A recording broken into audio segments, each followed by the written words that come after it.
Good morning, podcast world. It is 6/3/2020. That's June 3rd, 2020, 8:43 a.m. in the morning. Thank you for tuning in.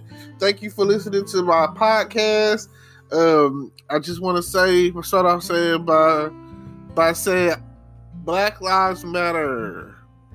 That's where we are right now. That's what we're talking about. No justice, no peace. Hopefully that you're safe and whatever it is you're out there doing. Hopefully at some point you stop the violence. The topic right now, the subject is the donations and contributions of these fast food chains to the Trump administration, causing a lot of unrest in the black community.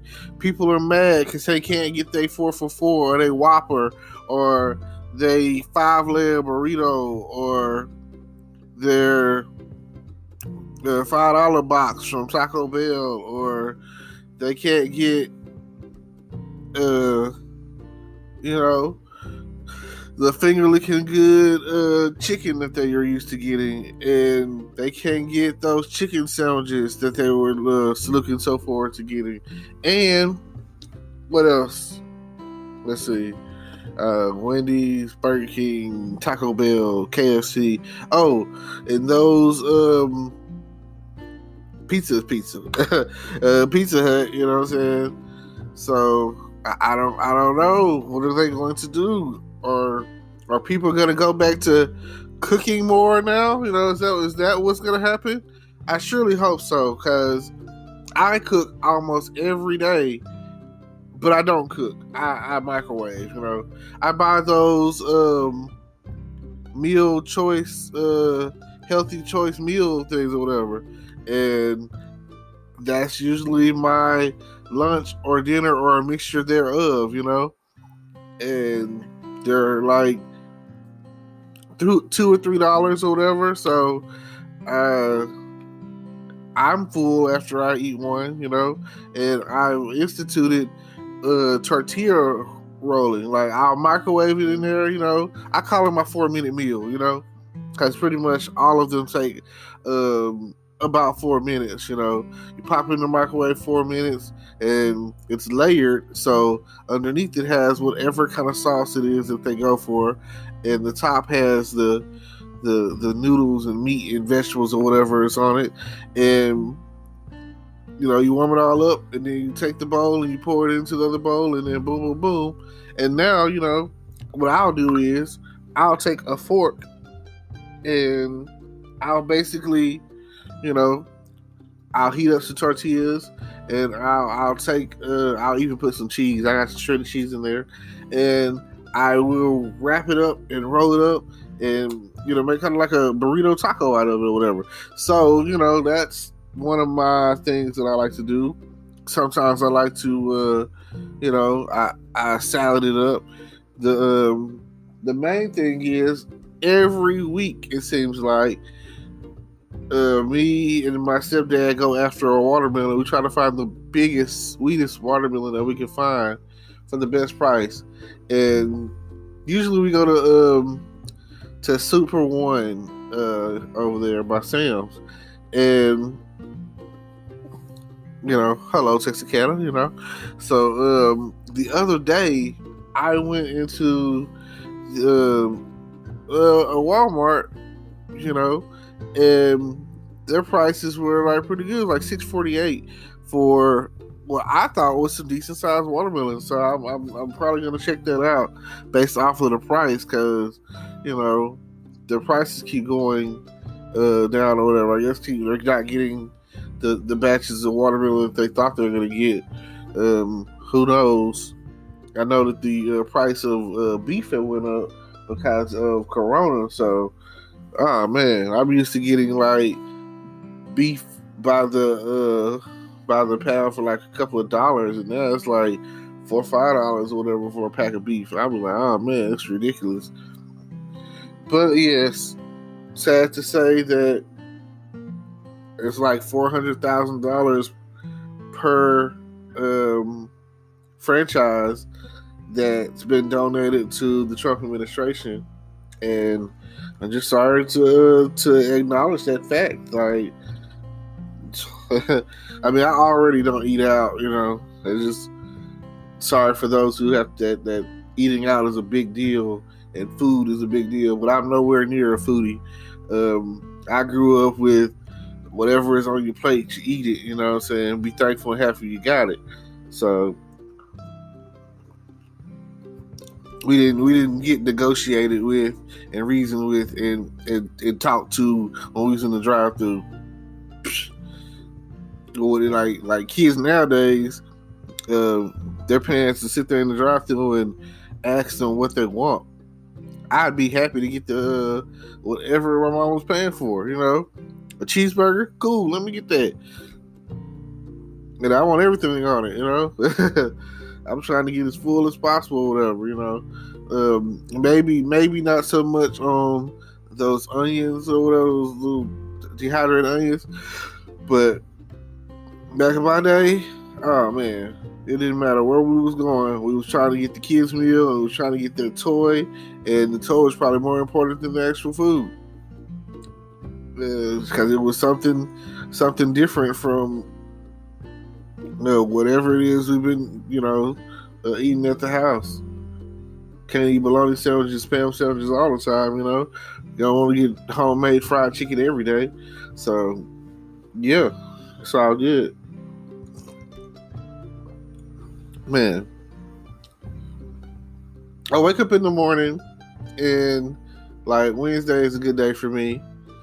Because Tuesday night is usually a good night for me. A lot of good TV shows come on Tuesday night, and it just really depends on what's aired at the moment. Last night I finished off with DC Legends of Tomorrow. I love the Legends. It's a time travel show. So to have watched them starting from where they were to where they become, and doing all that time traveling or whatever, it's crazy. So it's a good feeling. So the season finale aired last night, and it had to do with them destroying the Loom of Fate. And I don't know if you're aware or understand what the Loom of Fate is, but you've probably seen a lot of old Greek, like Hercules, the movie Hercules cartoon. If you ever see the three sisters and they have the eyeball, and they're, Hades goes to them to know what's going to happen as far as the future is concerned, and blah blah blah, and they tell them that Hercules is, Zeus's son, and if you don't kill him or stop him or prevent him or whatever now, then your plans for world takeover, world domination, or whatever, is not going to work out. So he sends Pain and Panic to kill him or whatever, and they give him this bottle that basically makes him mortal, but it would have killed him, but he didn't have. The whole thing was he has to drink every last drop. But Hercules was strong, that was his thing, the strength of Hercules, So he they got him or whatever. The next thing you know, he grabs him and beats him up, and then the bottle breaks and the last drop falls on the ground, and he's basically no longer immortal. He's not a god anymore. He's just a regular. Well, he's not regular. He's what they call a demigod, which, if you are familiar with the Greek mythology or whatever, then you'll see that there's a lot of demigods by gods. Like Zeus Zeus had a lot of kids, you know what I'm saying? And, you know, you got Zeus's kids, and then you had Poseidon's kid. Anyway, like I said, not going to get into a Greek lecture, but the point being is he started off trying to figure out why he didn't belong, you know, like nobody messed with Hercules because he was like kind of like a geek or whatever, you know, but he was always strong. Then his adopted parents, his earth parents or whatever, people that found him, they told him, I was like, you know, you're special. Like, we're not your real parents. Then it was like, if you want answers, go to the temple of Zeus. So he does, you know, and this is like, well, you can't come back to Mount Olympus or whatever unless you're a god. And he was like, in order for you to be a god again, you have to do a great sacrifice, be a hero, you know what I'm saying? You got to go the distance.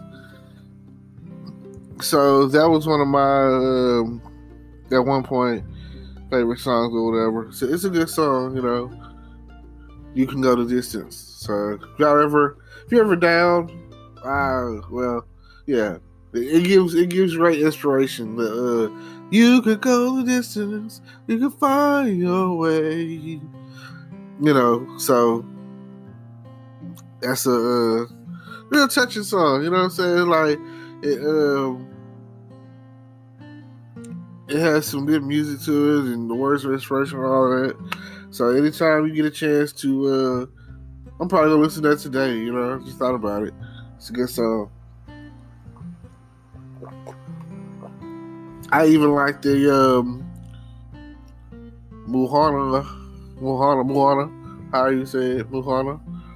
I like that the song about her in the water.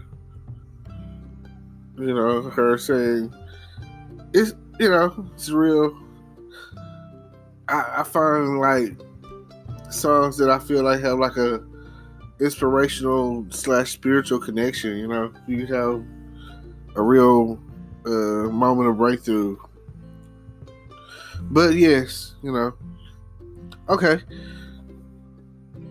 I can't believe what's going on. I feel like hopefully we're at the point where we're getting the justice that's supposed to be coming with the No Justice, No Peace movement.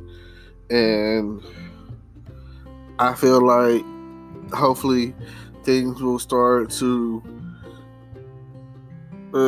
progress, you know, go from what they once were and, you know, move on from there. I saw on Facebook where the officer chief lost his life trying to, you know, stop the looting, and I felt kind of bad for that situation because, you know, it just speaks to say that you claiming and putting it out there that Black Lives Matter, but you still taking Black lives. Like that even though his job is an officer of the law, he's still a Black man. Like even if it weren't the police officer, right, and it was just a regular man, Black man out there trying to say y'all shouldn't be doing this, you know, and another Black man kills him, it perpetuates the stereotype of Black people killing Black people, which cancels out the whole movement of Black Lives Matter, because now it's like saying Black lives only matter when it's dealing with the police. Black Lives Matter when the police kill us, but when we kill us, it's okay. When we kill us, it seems like, hey, yeah, we can. I don't care about you. You know what I'm saying? And then they try to slide in with the all lives matter, which I understand. And I've seen a videotape on Facebook where a white guy had a gun, stole a police officer's car, and they went out of their way to arrest him. Not shoot him because he had a gun, stole a police car, you know what I'm saying? And I've seen several videos of that nature, and it wouldn't even got that far as the black guy. The black guy would have got out and had a cell phone and pop, gone, these deaths, these murders, because at the end of the day, they'll do their investigation and rule it a clean shoot or not. And in most cases, if it's a black guy, it's, you did a good job, you did a good thing, pat on the back, we'll get you a medal for that. But some of the lighter, I don't know. It's just like I saw on the TV show All American, and the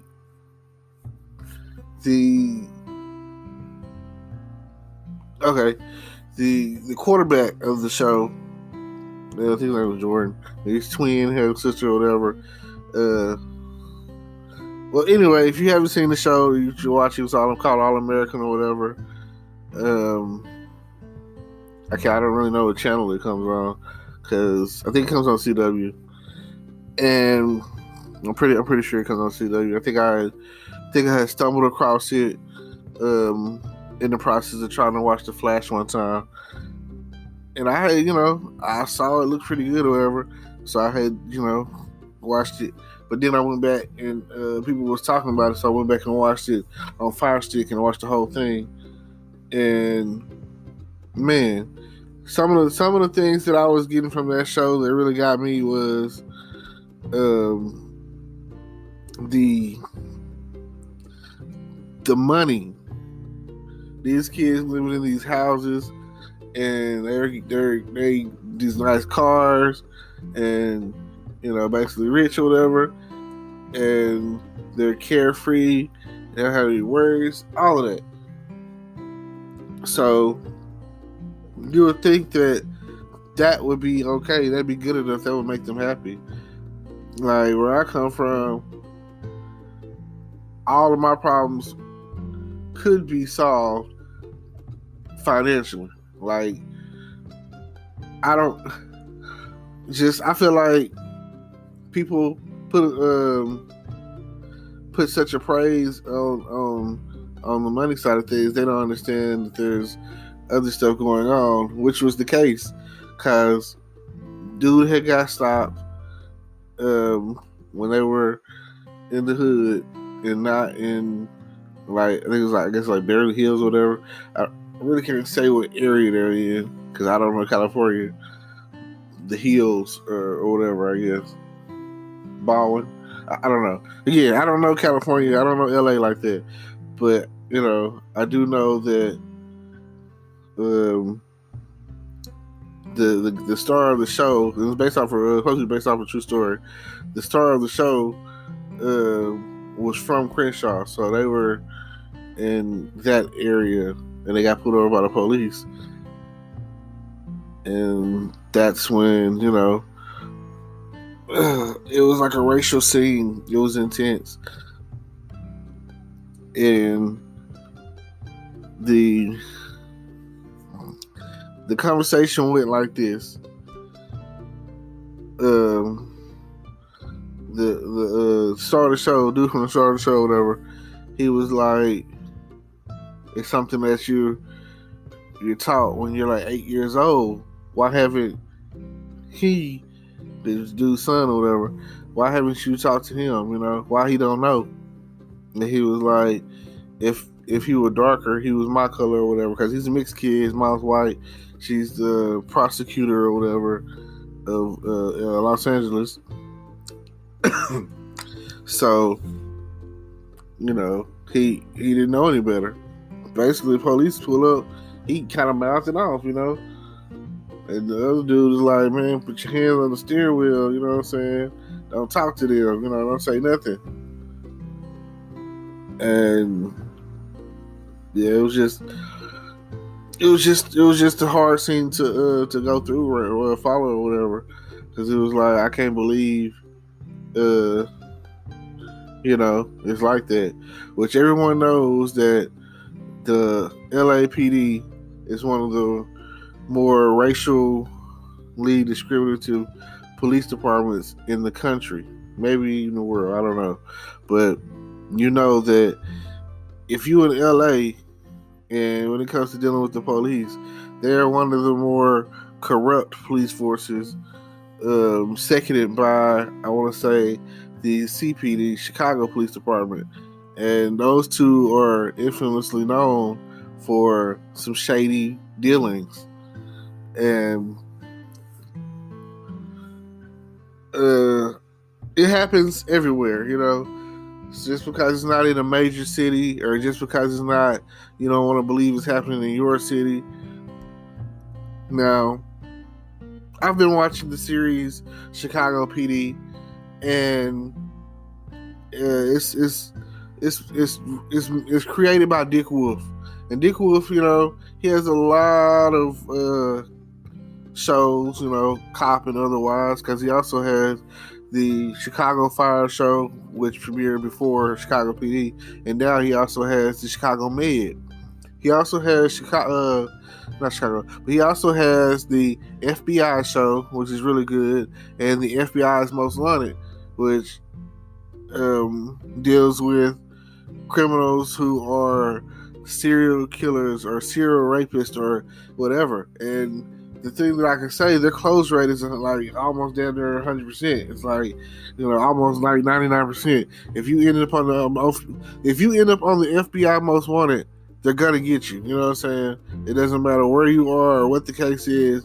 You're especially, you're a known serial killer or rapist or something like that. High profile cases. Those, high profile kidnapping or whatever. These are the cases that come bombings and whatnot. These are the cases, conspiracies. Those are the cases that go through for the FBI. And I feel like, the more I watch the show, the more it's really intense. And Dick Wolf is also the guy who does all the Law and Orders, Law and Order SVU, which when it's pumping strong still, and Law and Order Criminal Intent, which is off the air. And the Law and Order SVU is the only one still standing.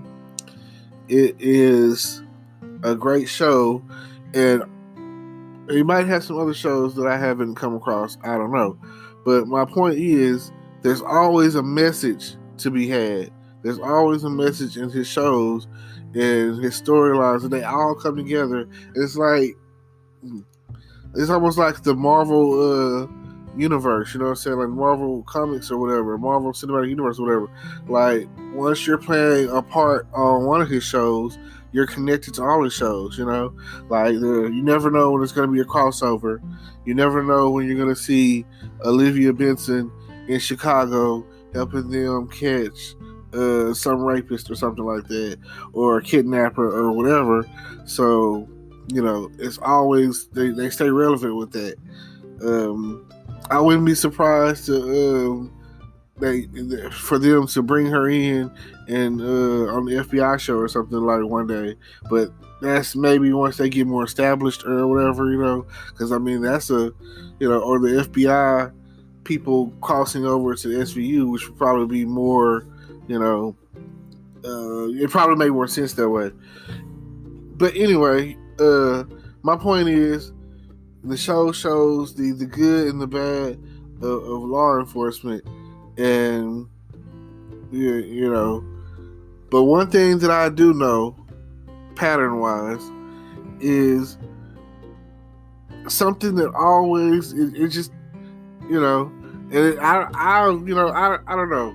I guess it's just, like I watched that movie, The Hate You Gave Us, and one thing that I do know, it's almost an admission of guilt if you run, like you see the police and you're innocent, they come over there and question you or whatever, you're a witness or whatever the case or whatever the situation is. One thing I can say is don't run. They gonna find you. They're gonna catch you. The people that you think are your friends or whatever, they don't want to get these obstruction of justice charges or whatever the police is gonna try to throw at them or whatever to make them tell you where you are. They don't want them coming to their house and all of the drama. They don't want to have to deal with that. So at the end of the day, my number one recommendation is, if you innocent, don't run,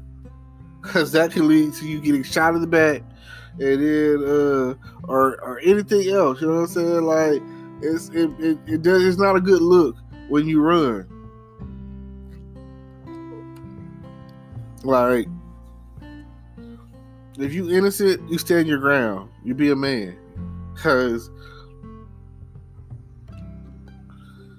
I mean, like, you had to know that going in, if you are guilty, you go in and you do the crime, that it's not like you can leave the planet. They can get to you wherever. It's not like because you got away from these police or whatever.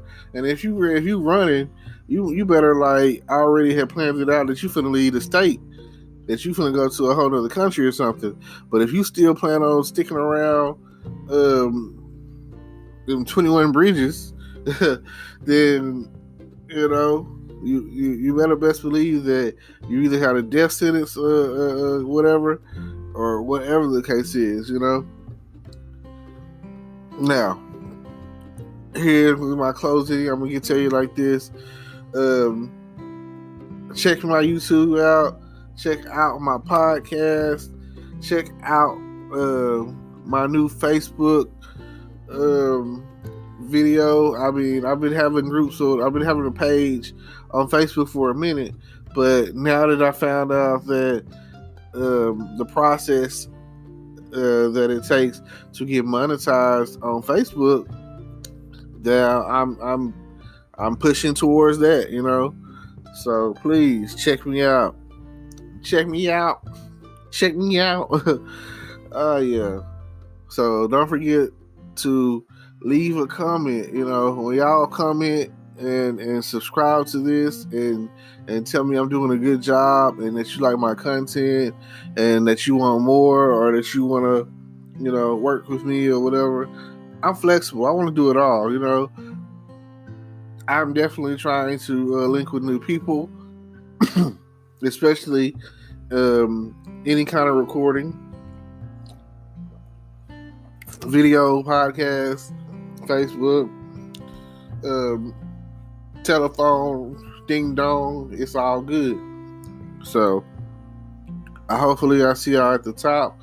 Hopefully the fruits of my labor will someday pay off, and I'm thankful to be here. I'm thankful to be able to get up and put in the work, because I ain't gonna lie to you, some days are harder than others, and some days you be like, oh man, I don't want to do this. So please stay tuned, and every time you see my anything come up for me, check it out. At least give me a good 3 to 5 minutes of your attention at least, and hopefully I'll catch you on the flip side. All right, ready.